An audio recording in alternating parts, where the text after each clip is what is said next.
झेंडा लागला असून लातूर मात्र आता फेल ठरलेला आहे। नेमका निकाल हा कसा आहे विभागनिहाय पाहूया।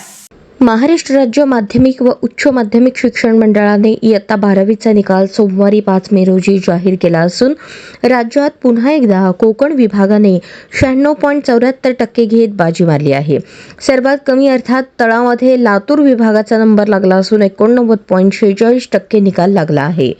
राज्याचा एकूण निकाल 91.88% लागला असून यात गतवर्षीपेक्षा 1.49% घट झाली आहे।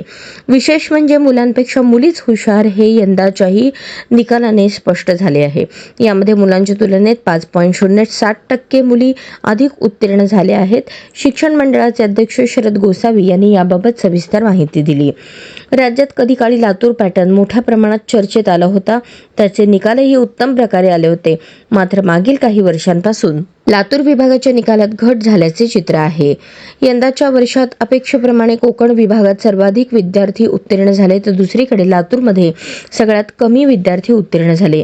12वी परीक्षेला नोंदणी एकूण 14,27,085 विद्यार्थ्यांनी केली होती, त्यापैकी 13,02,873 विद्यार्थी उत्तीर्ण झाले।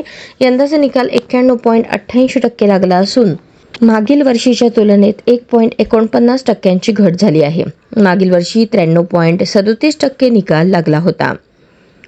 विभागनिहाय निकाल: पुणे 91.32%, नागपूर 90.52%, छत्रपती संभाजीनगर 92.24%, मुंबई 92.93%, कोल्हापूर 93.64%, अमरावती 91.43%, नाशिक 91.31%, लातूर 89.46% आणि कोकण 96.74%।